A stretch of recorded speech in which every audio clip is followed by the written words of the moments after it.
না না, তোদের এখানে থাকা যাবে না।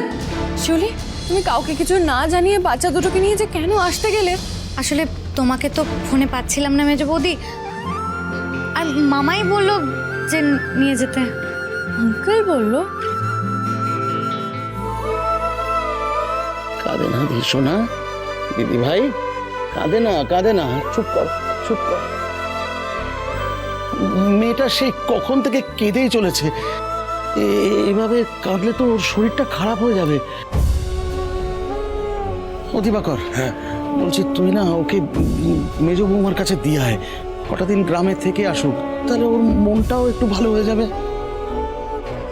আমিও যাব। গুবলু, বায়না করিস না তো। আমাকে ছাড়া ধি থাকতেই পারবে না, বল ধি। বল আমাকে নিয়ে যাবি, বল আমাকে নিয়ে যাবি, বল আমাকে নিয়ে যাবি। গুগলু যাবে। বোঝো ঠেলা। কিন্তু মামা, তোমার ভাগনাও যদি চলে যায় তাহলে তো পুরুষ মানুষ বলতে বাড়িতে তুমি ছাড়া আর কেউ থাকবে না। তার চেয়ে দুটো দিন অপেক্ষা করে গেলে হতো না? মেজদাও চলে আসতো ততদিন। না, আমি আজকেই যাব মায়ের কাছে।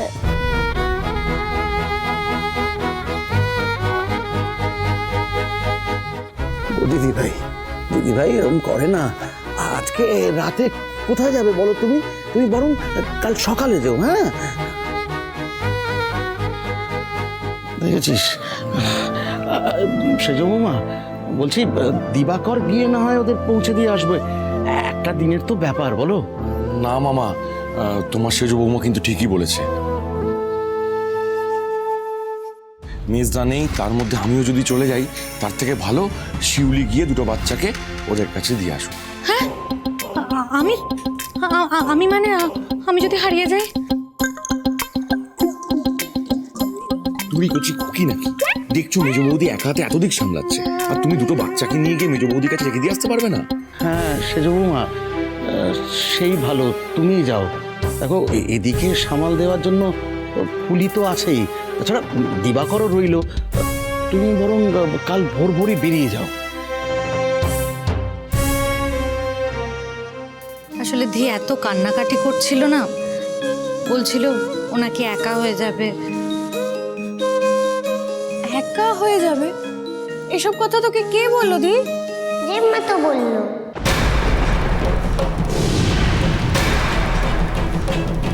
তুমি এসব বলেছে?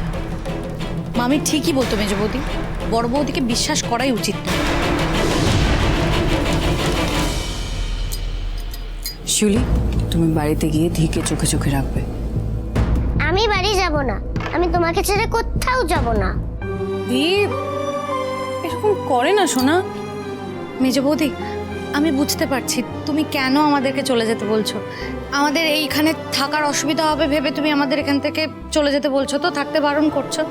আরে বাবা, যেখানে তুমি আছো সেখানে আমাদের থাকতে কি অসুবিধা হবে বলো তো?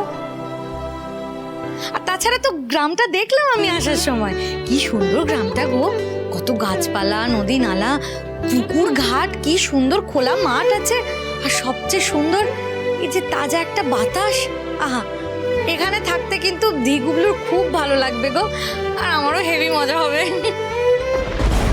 আপনাকে 72 ঘন্টার সময় দিলাম, মানে 3 দিন। এই 72 ঘন্টার মধ্যে এই গ্রাম থেকে ফুটুন, নাহলে এই গ্রামবাসীদেরকে কাজে লাগিয়ে কি করে আপনাকে গ্রাম ছাড়া করাতে হয় সে পিসুপালের খুব ভালো জানা আছে।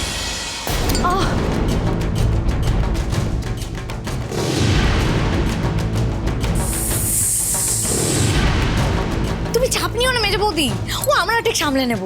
না শিউলি, এটা সামনে নেওয়ার ব্যাপার নয়। তুমি বুঝতে পারছো না তুমি ওদেরকে এখানে নিয়ে এসে কত বড় ভুল করেছো। তুমি বাইরে থেকে গ্রামটাকে যেভাবে দেখছো, ভেতর থেকে গ্রামটা সেরকম নয়। তোমরা এখানে থাকতে পারবে না। তোমরা এসেছো যখন, আজকে রাতটা এখানে থাকো, কাল সকালের বাসেই বাড়ি ফিরে যাবে। এই যে গো দিদিমণি, তোমার জল নিয়ে এলাম। ও মা, এরা কারা গো? তোমার বাড়ির লোক? হ্যাঁ, এটা আমার মেয়ে ধি, এটা আমার জায়ের ছেলে গুবলু, আর ওইটা আমার যা। ও বাবা, কি মিষ্টি গো তোমার মেয়েটা। তোমার মতো দেখতে। আর তোমার জায়ের ছেলেটাকেও কিন্তু খুব মিষ্টি দেখতে গো দিদিমণি।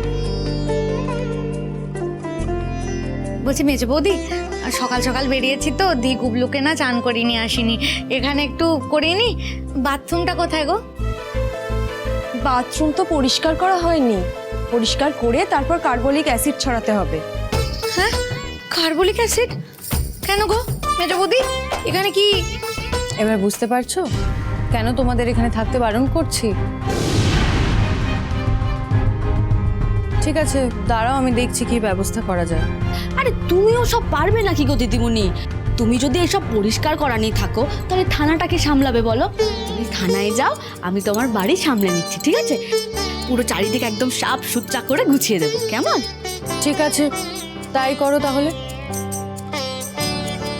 শিউলি, মুনিয়া রইলো এখানে, আর আমি থানায় যাচ্ছি। দিশো না, একদম দুষ্টুমি করবে না। আচ্ছা মা। গুবলু, নো ছোটাছুটি। কি বলছে মা?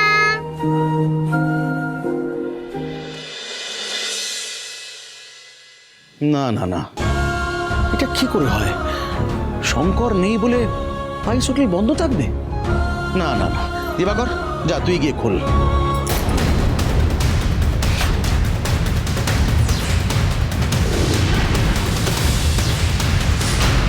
দিবাকর কি পাইস হোটেল চালাতে পারবে বাবা? ও কি পারে? ও কি রান্না করতে পারে? যখন রান্নাই করতে পারে না, তখন পাইস হোটেল কিভাবে চালাবে?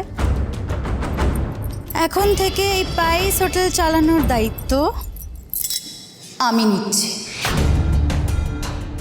চাবিটা দিবাকরকে দাও। শঙ্করের অনুপস্থিতিতে আমি ওকে পাইস হোটেল চালানোর দায়িত্ব দিচ্ছি। দরকার পড়লে একজন রান্নার ঠাকুর রাখতে হবে, সে এসে রান্না করে দেবে। দেখুন বাবা, আপনাদের বড় ছেলে যখন নিখোঁজ হয়ে গেছিল, তখন কিন্তু পাইস হোটেলের সমস্ত পাই পয়সার হিসাব আমি রাখতাম বাবা। এমনকি ঠাকুরপো আমার কথায় চলতো। সে তো মেজ বউ আসায় আপনারা সব নিয়ম পাল্টে ফেললেন। আর এখন তো মেজ বউ নেই, আর আপনার মেজ ছেলেও নেই। তাহলে পাইস হোটেলের সমস্ত দায়িত্বটা কার উপরে এসে বর্তায়? কার উপরে এসে বর্তায়? এই বাড়ির বড় বউয়ের উপরে, তাই না? আমি তোমাকে এ বাড়ির বড় বউ বলে মানি না। সেই কথাটা কি আপনি পাড়ার সবার সামনে চেঁচিয়ে চেঁচিয়ে বলতে পারবেন বাবা? সমাজে সবার সামনে বলতে পারবেন যে আপনি আপনার বড় বৌমাকে সমস্ত অধিকার থেকে বঞ্চিত করছেন? আর কেনই বা করছেন? দেখুন বাবা, যেটা আপনি সবার সামনে বলতে পারবেন না, সেটা এই চার দেওয়ালের মধ্যে বলেও না কোনো লাভ নেই। আপনার কথাগুলো না শুধু এই চার দেওয়ালে ঠোকাঠুকিকে মাটিতে গড়াগড়ি খাবে। বাবা, আমি যেটা করছি সেটা ভালোর জন্যই করছি। মেজ বউ গ্রামে গেছে, কবে ফিরবে তার তো কোনো ঠিক ঠিকানা নেই। কেন জানি না মনে হচ্ছে ঠাকুরপোর না পাইস হোটেলে থেকে মন উঠে গেছে। ওই মেয়েদের নিয়ে কি সব কেলেঙ্কারি হলো না, তারপর। তাই পাইস হোটেল আর এই সংসারের দায়িত্ব আমি ছাড়া আর কে নেবে বলুন? আর বাবা, আপনার দায়িত্বটাও তো আমাকেই নিতে হবে, তাই না? বৌমনি, মেজদা কিন্তু 2-1 দিনের মধ্যেই ফিরে আসবে। আসলে তখন ঠাকুরপোর সাথে বোঝাপড়াটা আমি সেরে নেব। তোমাকে অত ভাবতে হবে না দিবাকর, তুমি এখন যাও। আর বাবা, একটা কথা আপনারা সবাই ভালো করে বুঝে নিন, যদি আপনারা ভালোভাবে থাকতে চান তাহলে মুখ বন্ধ করে আমার কথাটা শুনে চলুন। সময় মতো কিন্তু আপনার ঘরে আপনার খাবার পৌঁছে যাবে বাবা।